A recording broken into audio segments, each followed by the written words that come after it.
Masih terkait sholat Ustaz, barangkali ini terakhir tentang sholat. Nanti kita pindah ke tema berikutnya.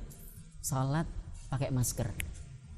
Ini kalau misalnya perempuan kan memang kalau ada yang bercadar gitu ya, dianjurkan untuk melepas cadarnya ketika sholat, kecuali timbul fitnah. Nah hari ini kan kita juga menghadapi satu fitnah ini Ustaz. Misalnya orang di jalan itu dianjurkan untuk pakai masker, apalagi yang sedang flu atau batuk. Nah dalam kondisi sholat pakai masker Ustaz, bagaimana ini? Ya batal ya, lagi sholat pakai masker begitu kan nggak boleh, ya kan gitu. Tapi kalau pakai masker itu bagusnya sebelum sholat. Sebelum sholat. Kalau lagi sholat kok pakai masker tuh nggak boleh. Itu bikin batal.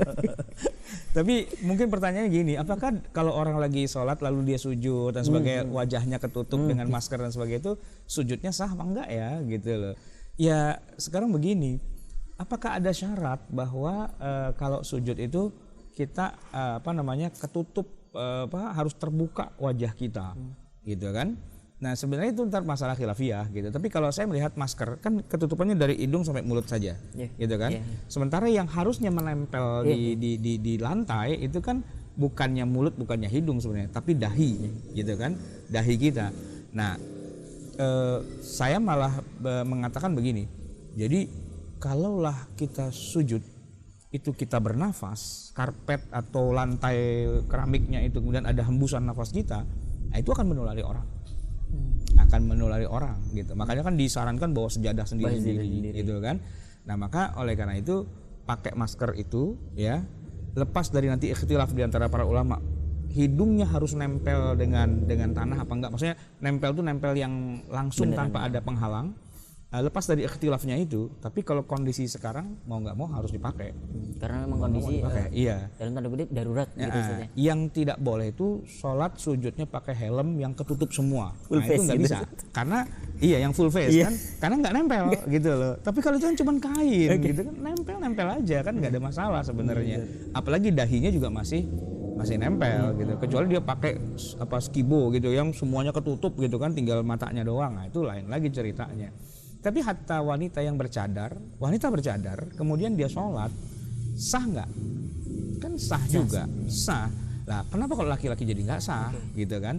Nah, ini kan ada kedaruratan dalam konteks nanti ada khilafiyah di antara para ulama.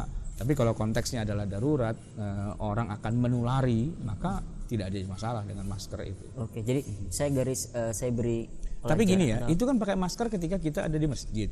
Padahal kan sekarang anjurannya jangan sholat di masjid. Gitu. Kan.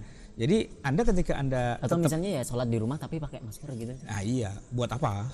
Buat apa? Aman juga rumah kita juga kan gitu. Nah, kalau kan masalahnya kan di masjid kan, karena di tempat umum, di tempat publik terpaksa pakai masker gitu kan. Jadi Anda ketika sudah melanggar satu larangan, pasti akan kecemplung ke larangan-larangan berikutnya. Nanti akan ada pertanyaan gini, sholatnya renggang-renggang boleh nggak? Ya kan? Ya gitu. Sudah itu saya tanyakan aja. Hari ini kita dapat kiriman gambar atau video begitu, softnya itu agak berjarak 1 meter begitu Ustaz. Jadi tidak seperti biasanya yang rapat-rapat lurus gitu, tapi agak kayak orang senam lah begitu Ustaz. Nah ini masih dalam satu jamaah begitu, ngikut satu imam. Ini bagaimana hukum sholat jamaahnya? Begini, kalau pakai ilmu fikih pada dasarnya itu boleh-boleh saja. Yang penting satu ruangan. Jamaah saf tidak rapat itu tidak apa-apa, tidak jadi masalah. Bahkan tidak lurus pun tidak jadi masalah, karena kita udah tahu ya setiap kali imam mau memulai sholat itu kan ada himbauan dari imam, aqimu sufufakum ya fa inna taswiyatas sufufi min tamamis shalah, kesempurnaan sholat. Jadi kalau nggak sempurna sholatnya tetap sah kan masih bisa gitu kan, ya ada masalah sebenarnya. Cuma saya nggak akan menjawab itu, saya akan bertanya balik lagi, di zaman Nabi pernah nggak ada kejadian orang sholat itu terenggang-renggang? Pernah nggak ada contohnya? Kan nggak ada kan kalau di masa Nabi. Ya sudah, justru yang renggang-renggang malah nggak ada contohnya gitu. Kalau yang ada contohnya malah kata Nabi kepada Bilal, udah kasih tahu sholatnya di rumah aja. Kan begitu, malah yang ada sunnahnya malah sholatnya di rumah gitu, bukan sholatnya di masjid tapi renggang-renggang. Kalau dijawabnya dengan ilmu fikih sah gitu. Artinya lurus dan rapatnya saf itu bukan termasuk rukun gitu bisa. Jadi tidak mempengaruhi keabsahan sholatnya. Tidak mempengaruhi gitu loh. Tapi kalau kan sekarang orang lagi dikit-dikit sunnah di masa Nabi ada enggak? Ya, saya bilang enggak ada di masa Nabi. Orang sholat renggang-renggang itu enggak ada contohnya. Cari sampai botak di mana ada hadisnya yang mengatakan gara-gara ada suatu kejadian Nabi bilang sholatnya renggang-renggang. Enggak pernah ada gitu. Jadi kalau ente sholatnya renggang-renggang secara fikih sah, tapi secara contoh dari Nabi nggak berhasil dicari hadisnya kan jadi masalah sebenarnya kan. Oke, Ustaz. Kita pindah ke barangkali satu lagi, Ustaz. Terkait sholat ini. Ya. Kunut nazilah. Oh iya. Hari ini orang banyak mendengungkan ya kalau bisa di sholat 5 waktu itu begitu kunut nazilah. Ini misalnya Ustaz, ada pertanyaan begini. Ya kalau kunut misalnya kunut subuh itu kan memang sholatnya itu jahriyah.